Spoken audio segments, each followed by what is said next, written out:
बाबा हाथी पर बैठे तभी बाबा हाथी पर से उतरे नहीं थे। इसी बीच में बाबा का जो हाथी था अपना सूंड बढ़ा करके 2-3 माला खींच लेता है डंडे में से, और बाबा जहाँ बैठे हैं पीछे सूंड से फेंकता है। हाथी का जो सूंड है बाबा के हृदय स्थल को छू रहा है।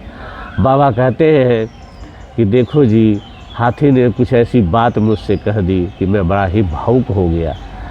सभी मार्गी भाई बहनों और बच्चों को मेरा हार्दिक नमस्कार, ढेर सारा प्यार, और सभी भी दर्शकों को भी मेरा ढेर सारा प्यार, ढेर सारा नमस्कार।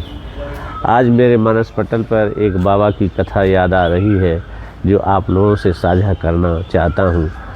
अपने को रोक नहीं पा रहा हूँ। इस कथा से मेरा मन बड़ा ही प्रभावित हुआ, मैं बहुत ही इंस्पायर हुआ, मन बड़ा ही द्रवित हुआ, और बाबा की सर्वज्ञता का, बाबा की सरलता और सहजता का इससे पता चलता है।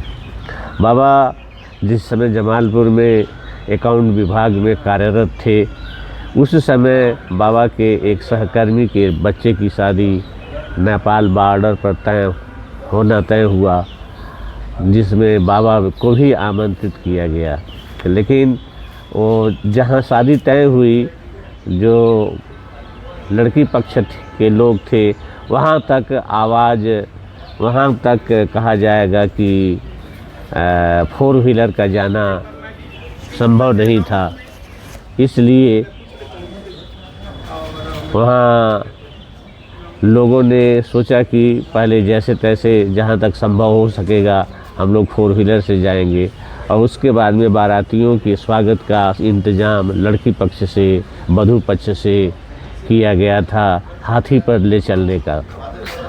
तो बाबा भी बारात में गए, और उसके बाद में जहाँ से हाथी पर ले जाने की सुविधा थी, और बाराती लोग हाथी पर बैठ गए, और बाबा भी हाथी पर बैठ गए। एक हाथी बाबा को मिला।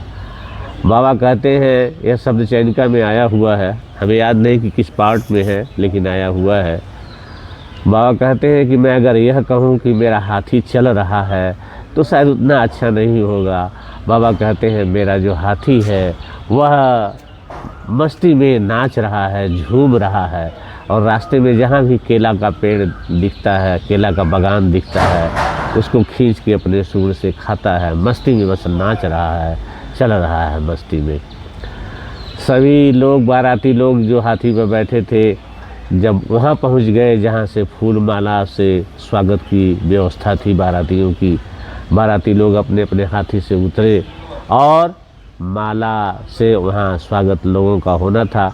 आप लोग जानते होंगे कि जब 2-4 लोगों को माला पहनाना रहता है तो लोग हाथ में माला लेकर के खड़े रहते हैं, लेकिन अब 50 लोगों 100 लोगों को माला पहनाना हो तो हाथ में लेके माला इतना खड़ा रहेंगे तो माला फंस सकता है निकालते समय। इसीलिए वह माला डंडे में डाला गया था, डंडे में डाला गया था ताकि माला उलझे न। तो एक एक करके माला निकाल करके बारातियों को माला पहनाया जा रहा था। बाबा हाथी पर बैठे तभी बाबा हाथी पर से उतरे नहीं थे। इसी बीच में बाबा का जो हाथी था अपना सूंड बढ़ा करके 2-3 माला खींच लेता है डंडे में से, और बाबा जहाँ बैठे हैं पीछे सूंड से फेंकता है। हाथी का जो सूंड है बाबा के हृदय स्थल को छू रहा है। बाबा कहते हैं कि देखो जी, हाथी ने कुछ ऐसी बात मुझसे कह दी कि मैं बड़ा ही भावुक हो गया। हाथी ने कहा मुझसे कि हे प्रभु, मुझे जितना सामर्थ्य तुमने दिया था, मुझे जितना तुमने शक्ति दिया था, उसका हमने उपयोग करके माला तुम्हारे छाती तक पहुंचा दिया है, लगभग गले तक पहुंचा दिया है। तो क्या तुम्हारा यह कर्तव्य नहीं बनता है कि तुम अब माला को अपने हाथ से निकाल करके अपने गले में पहन लो? बाबा बोले कि जब हाथी ने ऐसा कहा तो मैं बड़ा ही भावुक हो गया, और कोई दूसरा उपाय नहीं था। मैं अपना हाथ बढ़ा करके माला उसके सूंड से निकाल के अपने गले में डाल लिया। इतना ही नहीं, फिर बाबा कहते हैं कि देखो जी, कुछ ऐसा रहस्य है जो कोई नहीं जानता है। हाथी ये जानता है कि हाथी के ऊपर बैठा कौन है, और हाथी के ऊपर जो बैठा है वह यह जानता है कि हाथी का अतीत क्या है, हाथी का भूतकाल क्या है।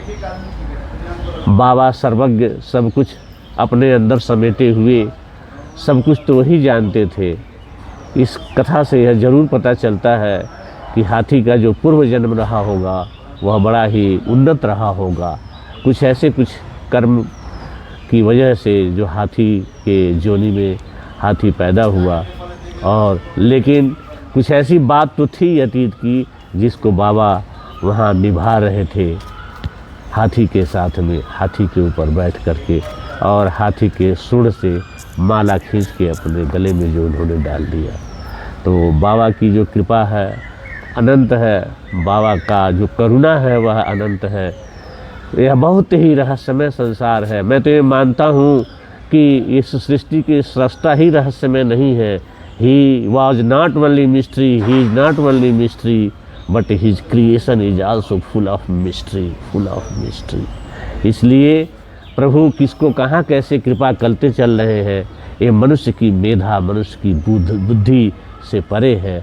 बस हम उनके चरणों में अपने मन को लगाए रखें और उनको ध्यान में देखने का प्रयास करते रहें। जो कुछ भी संभव हो, कुछ अच्छा ही, कुछ शुभ काम करते चलें, यह जीवन धन्य धन्य हो जाएगा और इस धरा पर आना का सार्थक हो जाएगा। इन्हीं शब्दों के साथ सभी लोगों का शुभ सोचते हुए, सभी लोगों का स्वास्थ्य अच्छा हो, परिवार का स्वास्थ्य अच्छा हो, बच्चे आपके घर में मुस्कुराते रहें और आप प्रभु के गीत गाते रहें। बाबा नाम केवलम, बाबा नाम केवलम, बाबा नाम केवलम। नमस्कार सबको।